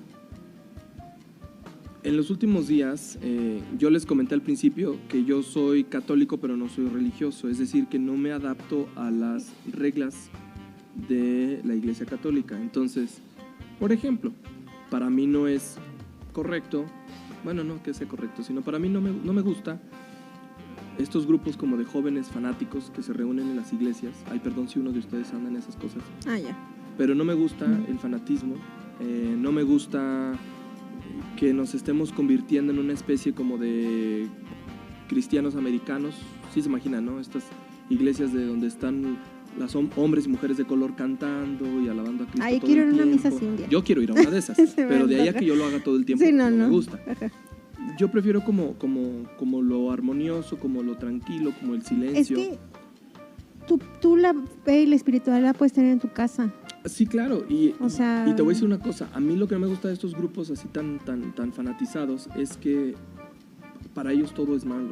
Entonces, por ejemplo, y conocemos varios casos de gente que está en estos grupos y que se convierten luego en fanáticos, ¿no? Les voy a decir por qué, porque yo lo he escuchado, ¿no? La masturbación es mala, no sé qué más decirles. Hay sí, varias no, pues cosas. toda esta ¿Sí? cuestión de sí. Como Tengo que hacer esto porque si no Dios me está viendo todo el tiempo. O sea, hay una obsesión. Hay un que no sé, o sea, voy a hablar, ni voy a decir nombres ni nada, pero hay una persona muy famosa de los medios. Ajá. Que en los medios pues es muy complicado cuando se destapan abiertamente homosexuales, porque, bueno, digo, no en todos, pero en los medios tradicionales, ¿no? Una televisora como Televisa, TV Azteca, o sea, estas cuestiones en las que hay una imagen que proteger por la familia, whatever.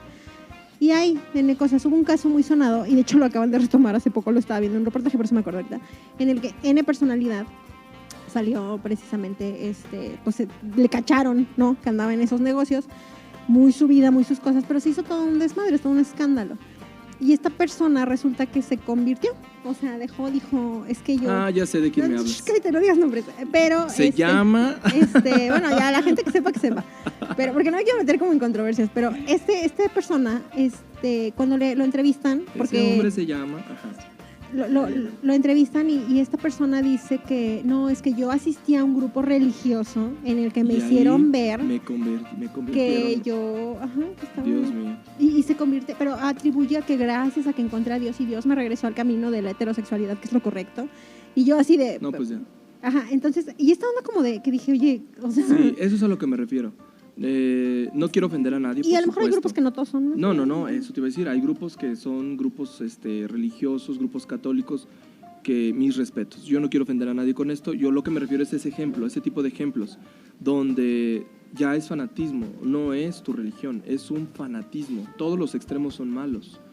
Entonces, tienes este ejemplo, Pau, que muy bien lo puntualizas. Así me ayudas a mí también a que no me vea como, yo también soy. No. Yo respeto. Tolero todas las religiones del mundo, las acepto, de hecho yo soy practicante de varias de ellas, no necesariamente de la católica nada más. Pero creo que llegar a ese extremo en el que tú condenes a la sociedad porque eres homosexual, porque eres bisexual, porque eres transexual, transgénero, lo que sea, porque eres infiel, porque tienes un amante, porque eres lesbiana, porque lo que tú quieras. Condenarla y decir que en esos grupos te convirtieron a tal cosa, es el error más, y que Dios aparte fue el responsable. Ya sé. Es el error humano más grande que podemos cometer, porque no sabemos cómo funciona Dios, si es que existe, no sabemos cómo funciona, y no podemos atribuirle a Él cosas humanas, o a ella, no sé qué sea, pero no podemos atribuirle cosas humanas. Entonces, a mí lo que me molesta, y sí me molesta, es estos personajes, que son figuras públicas, y que confunden a las personas y que no respetan, que ellos piden respeto para su religión, pero no respetan la condición humana en la que están. Exacto. Ahora, ¿con qué voy con esto? En estos meses, ustedes saben que el coronavirus ha estado en una manera tan fuerte y crítica, y la verdad es que yo, por ejemplo, yo estoy bautizado y tengo mi primera comunión, pero no te, ¿cómo se llama la otra? No tengo la confirmación. Ay, yo sí estoy confirmada. Y pues la verdad es que así sí, con muchas ganas, la neta no tengo ganas. Porque pero es que, perdón, pero a mí me confirmaron a los 8, creo, nadie me preguntó. Bueno, o sea. eso te iba a decir. Como que pues no, ¿verdad? O sea, yo creo en Dios, yo no me confieso con los sacerdotes, me confieso con Dios, o sea, pues... Pues mucho que no me confieso. Pues no sé, como que yo las reglas que tengo, ay, se me van a matar, pero no, yo las reglas que tengo en mi iglesia, digamos, son distintas. Entonces, pues yo no quiero ir a confesarle mis pecados a alguien igual de pecador que yo. Ándale. Pues él también tiene sus rollos, ¿no? No, y un paréntesis nada más para que les dé risa. Yo estuve en colegio católico y había un padre que se llamaba el Padre Toño. Yo creo que ni vive. Y yo estaba en un colegio en el que nosotras rezábamos en las mañanas y a las 12 del día, el Ángelus, una cosa así. Pero en las mañanas todos los días rezábamos y cada que llegaba una maestra de alguna asignatura, por ejemplo en English, tú rezabas el Padre Nuestro en inglés, en something, todas esas cosas. Era como, es colegio fresón, o sea, era un colegio de niñas, de puras viejas, entonces era horrible. Entonces, todos los viernes iba un padre y cada un viernes de mes teníamos misa y bueno, esas como, hay como unas 5 ceremonias. Toda la lista de reglas, ¿no? Pero los viernes nos llevaban a confesar y nos iban hablando, la comunión, todos los días sonaba la campanita a las 10 antes de bajar al receso para ir a comulgar. Qué fuerte. Todos los días, bueno. Eso hace que uno odie la iglesia, se los juro, monjas. Bueno, entonces nos llegaba el padre y nos confesaba el padre. Y yo me acuerdo que nos mandaban así de toda esta fila de este salón, no éramos 5 o 6 por fila, las que sean. Y ahí vamos todas, subíamos a la capilla. Llegábamos y te esperabas en capilla rezando, meditando tus pecados. Y luego ya salía una y tú veías que salía tu compañera y tú eras la siguiente en meterte. Y te ibas como recorriendo. Nosotros entrábamos a una salita con el Padre Toño, que el Padre Toño estaba ahí tomando su café, sus galletas, sus gorditas. Y nos decía, hola hija, lo que sea, cuéntame tus pecados. Échame tus pecados. Ajá, algo te dicen y ya los pecados. Aquí los cacho yo. Yo a veces cuando estaba sentada en la fila con mis amigas, de que decías, me decías, ¿qué pecado le vas a decir? Y yo, pues no sé. O sea, como que yo en mi cabeza, una niña de, estábamos en secundaria, 13, 14 años. Imagínate nada más. Yo no sabía, o sea, la neta, yo estaba en colegio de niñas, en mi caso yo era una niña importada, o sea, en ese momento creo que ni siquiera novio tenía, no me acuerdo. Pero yo era una niña que yo decía, neta, no tengo un pecado que yo le tenga que venir a contar al padre, ¿no? Y ahí me tienes, y con mis amigas, ¿qué pecado le diré hoy? ¿Qué será bueno decir, no? Te lo juro que yo a veces decía, no, pues es que le mentí a la maestra y no, sí traje la tarea. Y yo lo veía eso como un pecado, ¿sabes? Para yo tener información que proporcionarle al padre. Sí, claro. Y el padre nunca me corregía. Y el padre era de, ay, hija, bueno, rézate un Padre Nuestro y una de María y te puedes ir. En la mesa de Dios, órale, que te vaya. Ajá. Y cada viernes lo mismo. Digo, ahí nos vemos cada viernes. Sí. Bueno, a ese tipo de cosas, o sea, son a las que a veces me refiero con que yo tengo mis propias reglas, porque pues hay cosas en las que definitivamente no estoy como de acuerdo y no tengo por qué discutirlas con nadie. Yo soy creyente de Cristo, creo que existe, creo que existió, creo en Dios, pero de ahí en fuera a que a lo mejor haya una regla o algo que seguir para alcanzar a Dios, creo que no existe. Creo que con que tú seas una buena persona y te inspires en alguien o en algo, con eso tienes oportunidad de, ni siquiera de alcanzar el cielo. Solo Dios sabe cuando nosotros nos... Lean la Divina Comedia. Nos muramos, no. Cuando muramos, ¿qué tal si no había nada? Sí, ¿Qué tal si sí? Está cañón, sí. No sabemos. Pero, entonces, perdón, pero hay gente que es súper religiosa, pero que es una mierda de persona. O sea, hay personas que dicen, ese es el problema. Y, o sea... Ese es el detalle. Sí. Ahí te va. Ese es el detalle. No puedes, y perdón si alguien es de ese tipo de persona, no puedes andar por el mundo tragando santos Sí. y haciendo diablos, por no decir otra cosa. Muchos de los que son fanáticos de las iglesias, no solamente de la católica, también de la cristiana o hasta de los judíos, ya lo vimos con esta serie que se llama... ¡Ay, sí, véanla! Ortodoxa. Un ortodoxo. ortodoxo. ¿Cómo se llama? Poco ortodoxo. Ya lo vimos ahí. El fanatismo nunca es bueno, oprime. No manches. Entonces, yo a lo que quiero ir con esto y por eso comencé por ahí. Con el tema del coronavirus, yo sí soy católico en el sentido de que sigo un ritual, a mí me gustan los rituales. Y la verdad es que vi el sufrimiento de la gente a través de las noticias, de la gente en hospitales de la Ciudad de México que están atiborrados, gente sufriendo. La verdad es que yo cuando veo estas cosas, a mí me conmueven y la verdad es que sí suelto una que otra lágrima cuando estoy viendo estas noticias y digo, pobres, me imagino la desesperación en las que están viviendo. Es que eso es empatía, eso es muy diferente. Ahí empiezas, ¿no? Entonces yo me prometí una cosa y dije, bueno, el Papa está transmitiendo las misas, soy fan del Papa Francisco. Antes de que digas lo de la visa, porque tú vas a decir algo del sermón, ¿no? Uy, tengo Espérame. mucho que decir. Que lo tengo y dije, porque sé que dije que les dijiste, voy a comentarles algo. Así como Benedicto decía, el sermón va a ser en latín, because latín es lo que la iglesia, lo que sea, porque se escribió la Biblia, whatever. Francisco dice, a ver, no, espérate, quita los sermones en latín y una parte en la que, no sé en qué parte dice, pero viene en el libro, dice, a ver, no, ningún sermón debe de durar más de 10 minutos, él ordena, Sí.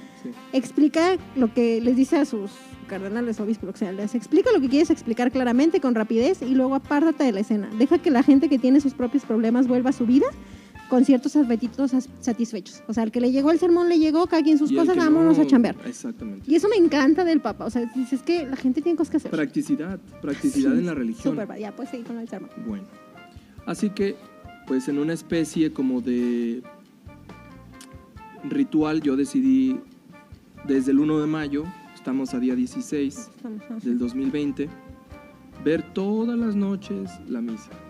Todas las noches. ¿Todas las noches hay misa? Todas las noches. Órale. En este caso porque en Roma es a las 7 de la mañana y aquí en México son las 12 de la noche. Of course. Entonces me espero, pues ya estoy en mi cama arropadito y entonces pongo O sea, mi tú no ves a teléfono. Gatell, tú ves a Francisco. No veo a Gabriel. O sea, sí lo veo, pero hasta las 7. Y pongo la misa. ¿A qué voy con esto? No me van a decir, ay, muy santo. No. La verdad les debo decir una cosa. Creo que yo pongo en los pensamientos de todos los que practicamos la religión católica, parcial o totalmente, a la cantidad de enfermos críticos y graves. Todos los que tengan síntomas básicos, la van a pasar.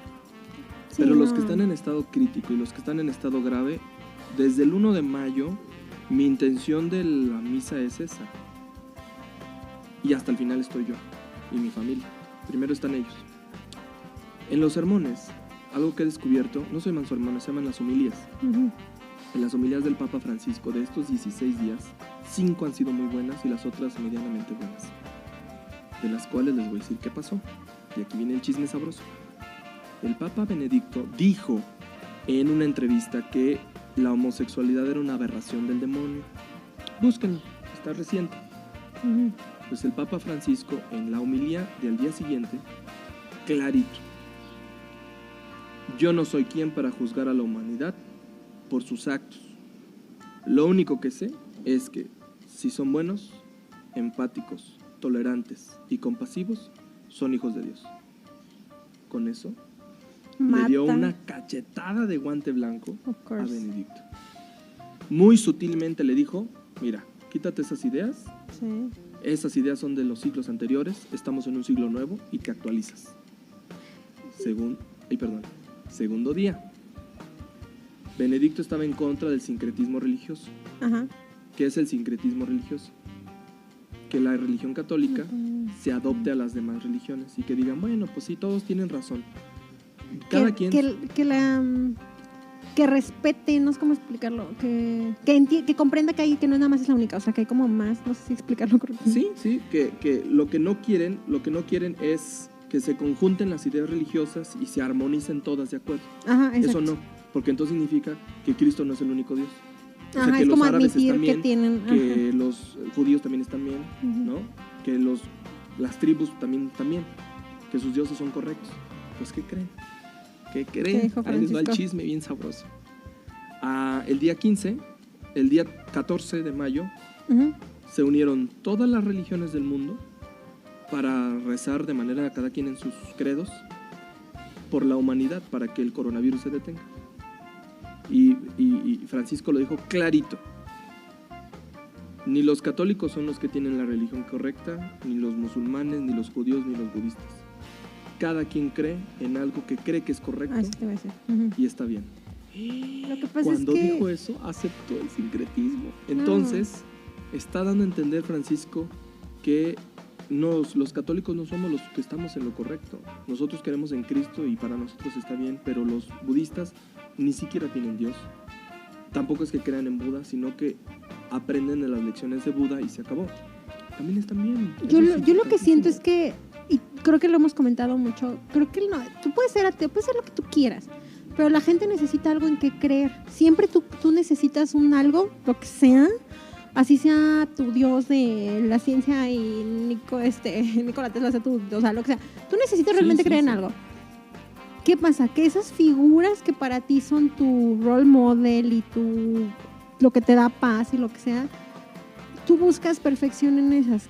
Si tú estás al frente de esa institución, que en este caso la iglesia, las personas, todos los que siguen la religión católica, tú como persona al frente, porque alguien está creyendo a ti, tú tratas de hacer la mejor versión de ti. O sea, Francisco dice, tú estás creyendo en mí, me estás depositando tu fe.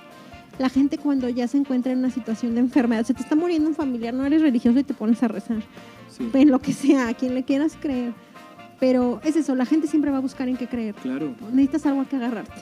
Y eso es algo que hace de Francisco un papa abierto, que no es juicioso, que él en sus propias homilías dice, yo soy un pecador y no me hagan caso a mí.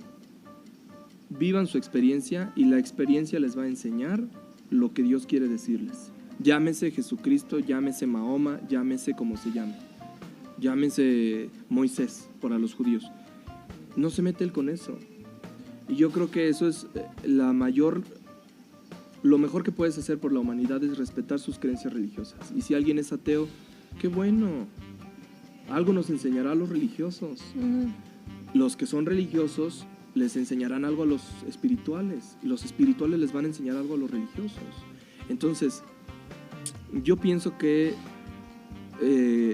todo esto del libro de los dos papas nos muestra una parte política y nos obliga a dejar de ser ciegos. Todo en el mundo tiene un interés, todo en el mundo tiene un objetivo, incluso la religión. La religión, yo les dije un día en un podcast, si usted no está de acuerdo en los reglamentos y las órdenes de la iglesia, retírese, sálgase, pero no puede criticar que la religión católica condene el aborto, condene la homosexualidad o condene la eutanasia. Es problema de la iglesia. Si usted no comulga con esas ideas, retírese de ahí. Pero si es algo en lo que crees, pues adelante. Es como los judíos. No puedes comer jamón, no puedes esto.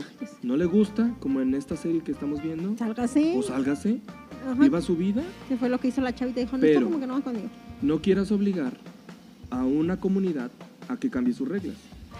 Tú eres el que tienes el libre albedrío de decirte, yo me salgo, yo sigo creyendo en Cristo, pero yo no estoy de acuerdo contigo.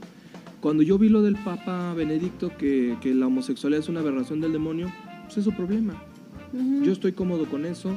Sé que Cristo en su lugar nos aceptaría tal y como somos, si no condenó a la pecadora, a la libertina, que la cacharon en el acto. Y le dijo, mira, pues vete y no vuelvas a pecar. Pues total, pues ya pecaste, pues ¿qué te puedo decir?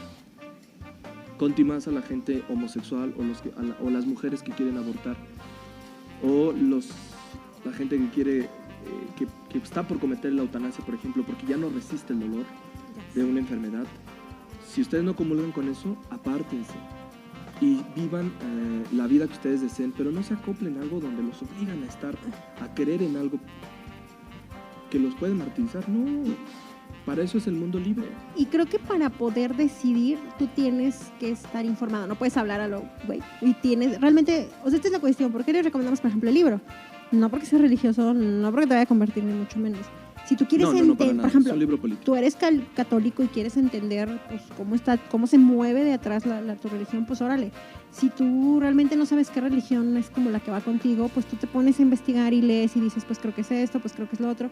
Es lo mismo, es exactamente lo mismo. Entonces, el libro no necesariamente es para fans religiosos. No, para nada. Absolutamente. De hecho, los que sean fanáticos religiosos y que lean este libro, les va a doler mucho.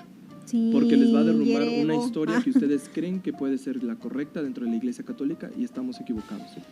En todos lados se cuestionaba, incluso en la religión. Y nada, no me salgan con que la religión es santa, la Iglesia es santa. No, ha cometido muchos errores, el Papa Francisco lo sabe. Es más, lo dijo en una de sus homilías hace 2 días, que el problema de la Iglesia Católica actual, y lo dijo así en su homilía, búsquenla en internet, es que la Iglesia Católica dice que la Iglesia Católica peca de rígida.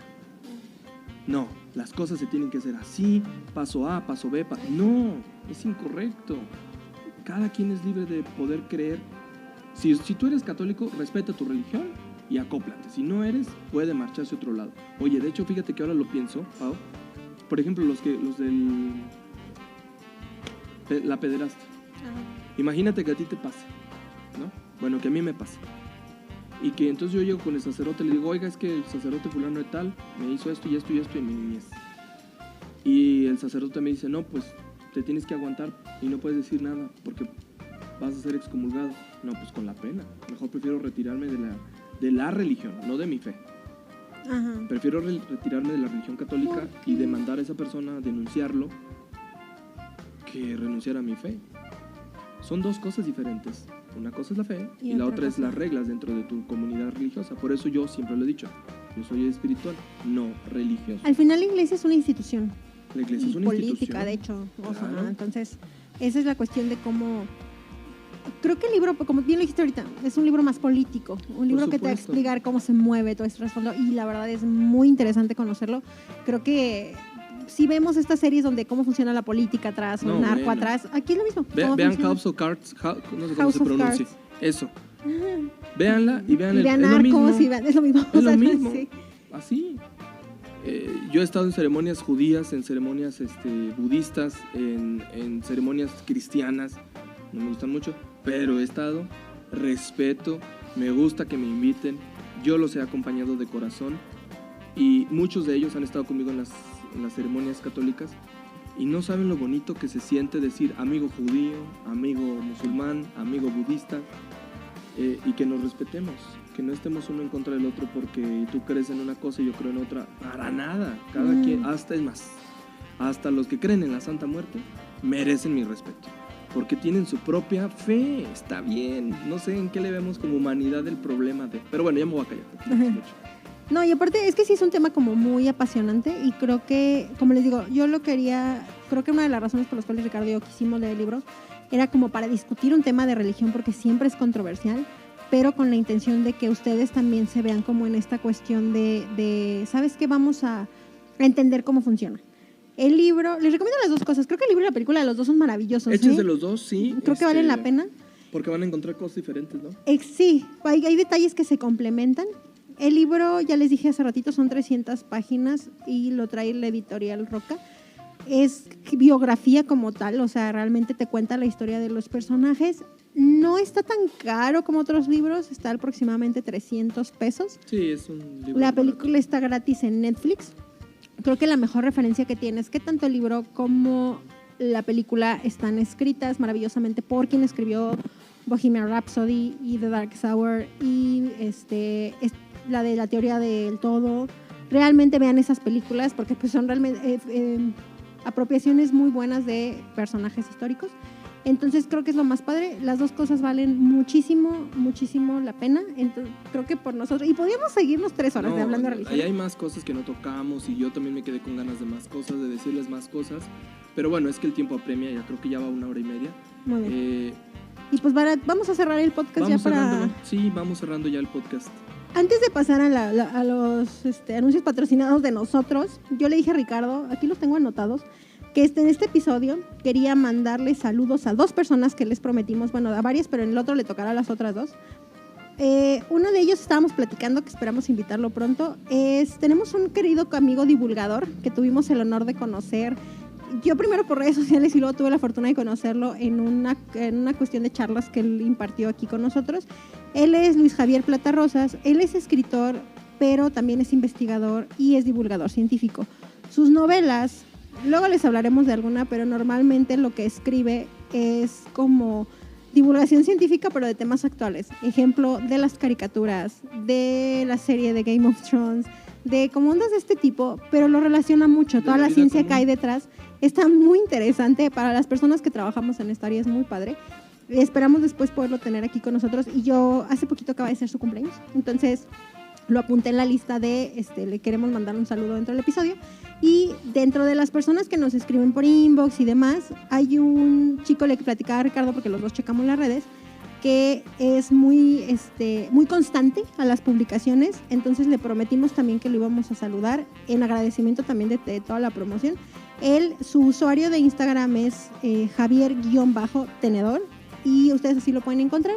Él también como que es una persona que disfruta mucho leer. Síganlo, tiene buenas recomendaciones, tiene otros libros que ha leído. Me gusta la manera en la que describe sus libros, así que vale la pena. Vale la pena que lo sigan y nosotros aprovechamos para mandarle el saludo. Y pues a nosotros en nuestras redes sociales, las redes de nosotros, del podcast, en Facebook, en Instagram y en Twitter nos encuentran como Un Libro, Una Historia o @podcast de libros. ¿A ti cómo te encuentran, Rich? A mí pueden encontrarme en esta plataforma de recomendación y reseñas de libros, Goodreads, como Ricardo Aguilar Martínez. Ahí me pueden buscar, agréguenme como amigo y van a poder ver las reseñas que estoy haciendo de otros libros que también estoy leyendo durante estos días y nos podemos comentar ahí varias cosas importantes del tema. A mí me encuentran en Goodreads como Pao Galindo y en mis otras redes sociales como arroba soy_Pao Galindo. Igual, yo subo las recomendaciones a un lado y las subo en otro y está muy padre que luego me comenten así como, ya leí el libro, no me gustó, sí me gustó y demás. Entonces sigan tanto el podcast como a nosotros en nuestras redes para poder estar echando chisme. Así que les agradecemos muchísimo que se hayan conectado con nosotros en el podcast, que hayan permanecido hasta este momento.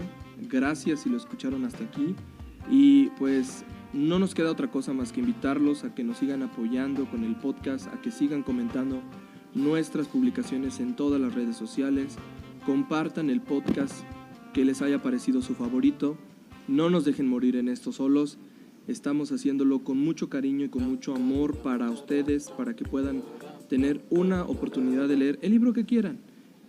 Alguno de los que hemos recomendado lo puedan disfrutar y luego lo comenten con nosotros y se haga de esto una comunidad grande e importante, porque bien vale la pena la lectura de estos libros. Nos enseñan muchas cosas y nos hacen reflexionar sobre lo que pues verdaderamente queremos. Así que gracias a todos, mi nombre es Ricardo Aguilar. Yo soy Pao Galindo y nos vemos en la próxima. Bye.